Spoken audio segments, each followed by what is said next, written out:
जब भी हम एक वेब पेज क्रिएट कर रहे होते हैं, एक वेबसाइट क्रिएट कर रहे होते हैं, तो हमारा मेन जो मकसद होता है वो होता है हमारे कंटेंट को दिखाना। यानी जो भी हमारा वेब पेज है, जो भी हमारा कंटेंट है, उसको यूज़र को दिखाना, एज वेल एज यूज़र से रिलेटेड डेटा को एक्सेस करना या यूज़ करना।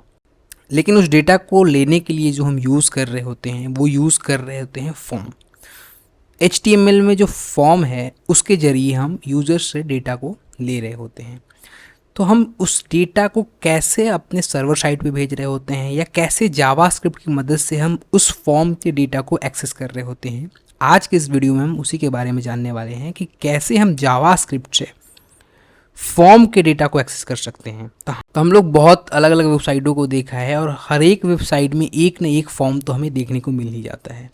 चाहे वो आपका लॉगिन करवा रहे हों या कोई अकाउंट क्रिएट करा रहे हों या और भी बहुत चीज़, जिसमें कोई ईमेल का फील्ड ईमेल डालने को कह रहा है, और भी ऐसी बहुत सारी इन्फॉर्मेशन जो हम ले रहे होते हैं यूज़र से, वो हम एक फॉर्म के जरिए ले रहे होते हैं। उसके साथ साथ इस वीडियो में हम ये भी जानेंगे कि एक HTML में कैसे हम एक एट्रीब्यूट को सेट कर रहे होते हैं। तो अगर आपने मेरा पुराना वीडियो नहीं देखा जिसमें मैंने बताया है कि जावास्क्रिप्ट की मदद से कैसे एक एलिमेंट को क्रिएट कर रहे होते हैं और उसको डॉम पे रख रहे होते हैं, तो आप जाके मेरा पुराना वीडियो देख सकते हैं जिसमें मैंने बताया है कि कैसे एक एलिमेंट को क्रिएट कर रहे होते हैं with the help of JavaScript. तो जो मेन मेरा फोकस होगा वो फॉर्म के ऊपर होगा कि फॉर्म के डेटा को कैसे एक्सेस करते हैं। इस वीडियो में जो मैं मेन बात आपको बताऊंगा वो एक फॉर्म बना के बताऊंगा जिसमें कुछ इनपुट एलिमेंट होंगे और एक सबमिट बटन भी होगा, और उसको हम जावास्क्रिप्ट की मदद से एक्सेस करके भी देखेंगे।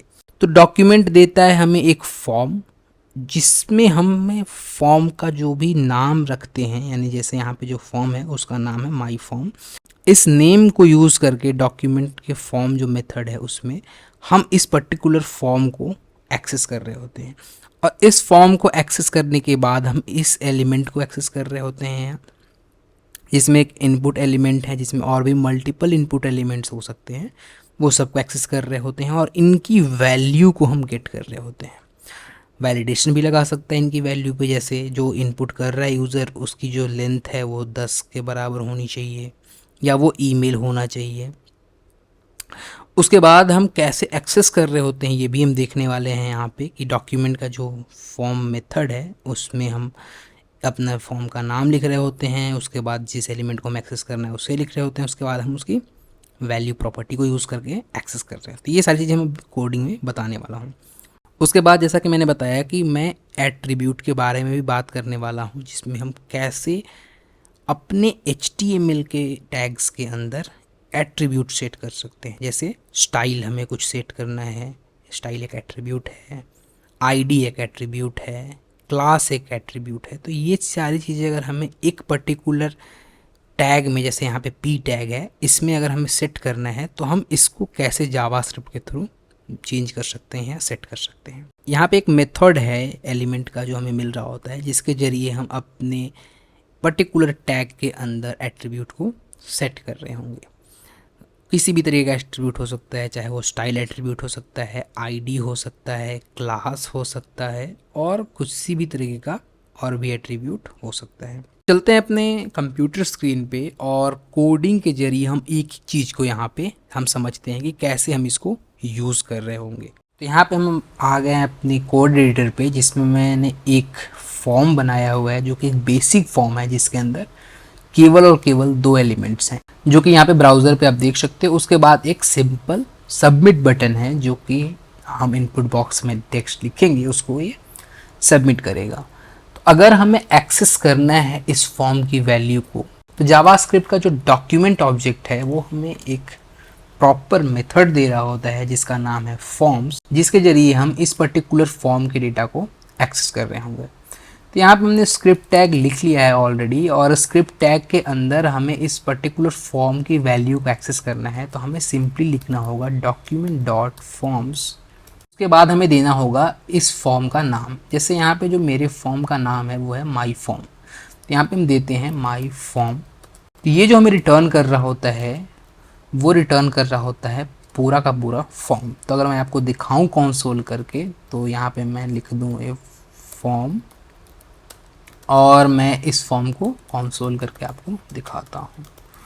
तो मैंने यहाँ पे कंसोल किया है इस फॉर्म को, और अगर मैं यहाँ पे आपको दिखाऊं तो आप देख सकते हो कि सिंपली हमें पूरा का पूरा फॉर्म देखने को मिल रहा है हमारे कंसोल पे। उसके अंदर ये दो एलिमेंट्स भी हैं, जैसा कि आप देख सकते हो कि ये एक इनपुट टेक्स्ट एलिमेंट है, दूसरा यहाँ पे हमारा सबमिट जो बटन है, यहाँ पे जो दिख रहा है वो बटन है। तो अगर हमें इस इनपुट की वैल्यू को एक्सेस करना है तो हम कैसे करेंगे? सबसे पहले हम एक फंक्शन बना लेते हैं कि जब भी हमारा फॉर्म सबमिट हो तो हमारा एक फंक्शन कॉल करें। फॉर्म के अंदर मैंने एक एट्रीब्यूट लगाया है जिसका नाम है ऑन सबमिट। ऑन सबमिट में हम देते हैं एक फंक्शन, जैसे मैंने यहाँ पे दिया है वैलिडेट फॉर्म, जो कि एक फंक्शन है। अभी ये बना हुआ फंक्शन नहीं है, अभी मैं इसको बनाऊंगा। लेकिन जब भी हमारा फॉर्म सबमिट होगा, यानी जब भी ये सबमिट बटन पे कोई क्लिक करेगा तो हमारा फॉर्म सबमिट होगा, और जब भी हमारा फॉर्म सबमिट होगा तो ये ऑन सबमिट जो एट्रीब्यूट है वो इस पर्टिकुलर फंक्शन को कॉल करेगा।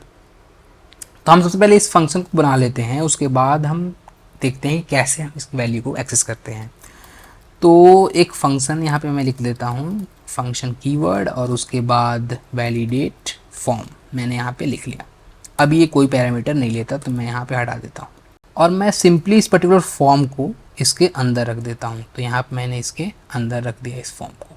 जैसे यूज़र हमारे फॉर्म के सबमिट बटन को क्लिक करेगा तो हमारा फॉर्म सबमिट होगा, और वैलिडेट फॉर्म हमारा फंक्शन जो कॉल होगा।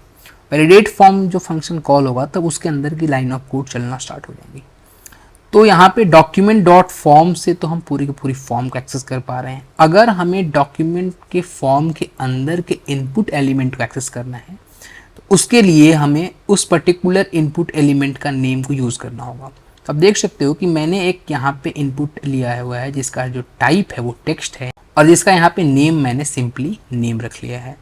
तो अगर मैं यहाँ पे इसका नेम यूज़ करूँ एक स्क्वायर ब्रैकेट के अंदर, तो यहाँ पे मैं लिख दिया नेम, और मैंने इसको किया सेव। तो अगर इन लाइन को मैं कंसोल करके आपको दिखाऊँ, इस फॉर्म को सबमिट करके आपको दिखाऊँ कि हमें देखने को क्या मिलता है, तो अगर मैं इसमें कुछ भी वैल्यू लिखूँ और यहाँ पे सबमिट बटन को क्लिक करूँ तो आप देख सकते हो कि ये जो फॉर्म है ये सबमिट तो हुआ, लेकिन यहाँ पे हमें कुछ देखने को नहीं मिला, क्योंकि ये जो वैलिडेट फंक्शन कॉल हुआ और वैलिडेट फंक्शन कॉल होने के साथ साथ ये यहाँ पे कंसोल में प्रिंट भी हुआ और वो गायब भी हो गया। तो यहाँ पे अगर मैं रिटर्न लिख दूँ, रिटर्न फॉल्स, और सिंपली इसको मैं सेव करता हूँ और एक और कुछ इनपुट एलिमेंट रख लेते हैं। यहाँ पे आप देख सकते हो कि वो इनपुट टैग हमें देखने को मिल जाता है। तो अगर हमें इसकी वैल्यू को एक्सेस करना है तो हमें लिखना होगा डॉट वैल्यू। ये एक प्रॉपर्टी है जिसकी मदद से हम उस पर्टिकुलर इनपुट फील्ड की वैल्यू को एक्सेस कर रहे होते हैं।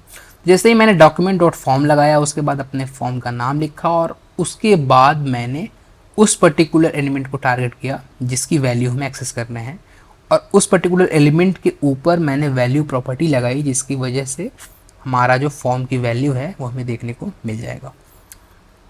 तो अब देख सकते हो कि मैंने यहाँ पे फॉर्म की वैल्यू को एक वेरिएबल में रख लिया। तो मैं इस वेरिएबल का नाम चेंज करके कर देता हूँ फॉर्म वैल्यू, और मैंने इसको सबसे पहले मैं कंसोल करा देता हूँ। और अगर आपको मैं यहाँ पे कोई वैल्यू इनपुट करके और उसको सबमिट करके दिखाऊँ तो आपको इस कंसोल पे उस वैल्यू को देखने को मिलेगा। जैसे मैंने यहाँ पे लिख दिया हेलो और सिंपली किया सबमिट बटन पे क्लिक, हमारे कंसोल पे जो हेलो स्ट्रिंग है वो हमें प्रिंट होकर देखने को मिलता है।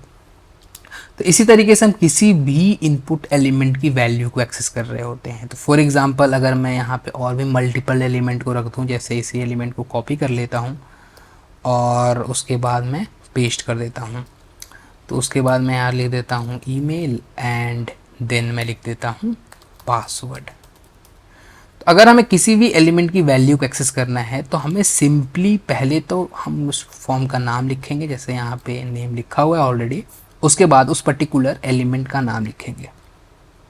तो यहाँ पे मैंने नेम लिखा हुआ है, तब मैं अगर ईमेल लिखूँ तो ईमेल वाला जो हमारा फील्ड है, जो सेकंड वाला फील्ड है, उसकी वैल्यू हमें देखने को मिलेगा। तो अगर मैं इसके प्लेस होल्डर में वैल्यू डाल दूँ जैसे, और मैं सेव कर देता हूँ, तो अगर मैंने ईमेल के फील्ड में कोई भी वैल्यू डाला जैसे hello@gmail.com, और अगर मैं इस फॉर्म को सबमिट करूं तो आप देख सकते हो कि ये पर्टिकुलर ईमेल हमें देखने को मिलता है हमारे कंसोल पे। और इस तरीके से हम फॉर्म के सारे इनपुट फील्ड की वैल्यू को एक्सेस कर रहे होते हैं। उसके बाद हम इसमें किसी तरीके का वैलिडेशंस लगा सकते हैं, हमारे सर्वर साइट पे भेज सकते हैं with the help of JavaScript, और हम और भी कई चीज़ें इसमें ऑपरेशन को परफॉर्म कर रहे होते हैं।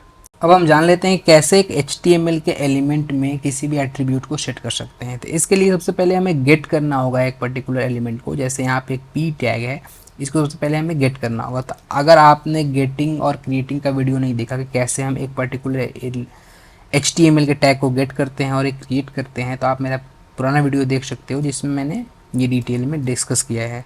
तो उसके लिए मैं लिख दूँगा document dot gate element by ID, और उसके बाद मैं यहाँ पे उस ID का नाम दूंगा। जैसे मैं यहाँ पे दिया p टैग, और सिंपली मैंने एक वेरिएबल में इसको रख लिया। जैसे मैंने यहाँ इस वेरिएबल बनाया p, जिसमें मैंने इस पर्टिकुलर एलिमेंट को रख लिया।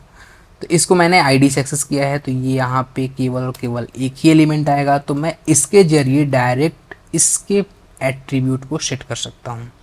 फॉर एग्ज़ाम्पल अगर मैं यहाँ पे लिखूँ p डॉट, उसका एक मेथड आता है जिसका नाम है सेट एट्रीब्यूट, जिसमें 2 आर्ग्यूमेंट्स लेता है ये मेथड।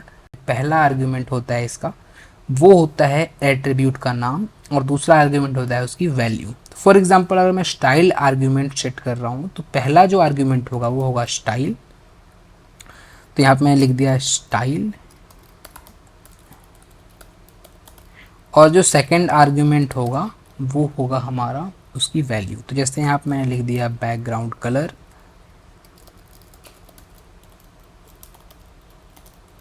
और मैंने किसी भी कलर का यहाँ पे नाम, जैसे मैं यहाँ पे सिंपली रेड रख देता हूँ। तो जैसे ही मैंने इसको सेव किया, तो आप देख सकते हो कि हमारा जो पैराग्राफ टैग है उसका यहाँ पे बैकग्राउंड कलर चेंज हो चुका है। तो इसी तरीके से हम HTML किसी भी एलिमेंट में किसी भी एट्रीब्यूट को सेट कर रहे होते हैं। तो अगर आपको मैं एलिमेंट्स के अंदर दिखाऊं, तो ये एक्चुअल में एक स्टाइल यहाँ पे एट्रीब्यूट सेट हो रहा होगा, जिसकी वैल्यू आप देख सकते हो कि यहाँ पे बैकग्राउंड कलर जो है वो रेड हो चुका है। वैसे भी और भी मैं मल्टीपल वैल्यू दे सकता हूँ एट्रीब्यूट सेट करने के लिए। फॉर एग्ज़ाम्पल अगर मैं करूँ p डॉट सेट एट्रीब्यूट, और मैं यहाँ पे करूँ क्लास, और उसके बाद में क्लास की वैल्यू भी दे सकता हूँ। जैसे मैंने एक वैल्यू दे दिया हेलो सिंपली। तो आप देख सकते हो एलिमेंट के अंदर कि हमारे एलिमेंट के अंदर यहाँ पे एक क्लास सेट हुआ है जिसकी वैल्यू हेलो यहाँ पे हमें देखने को मिलती है। इस तरीके से हम किसी भी एलिमेंट के अंदर एट्रीब्यूट भी सेट कर सकते हैं। फिलहाल के लिए इस वीडियो में इतना ही। आगे और भी जावास्क्रिप्ट रिलेटेड वीडियो देखने के लिए इस चैनल को जरूर सब्सक्राइब कीजिए। Thank you for watching this video.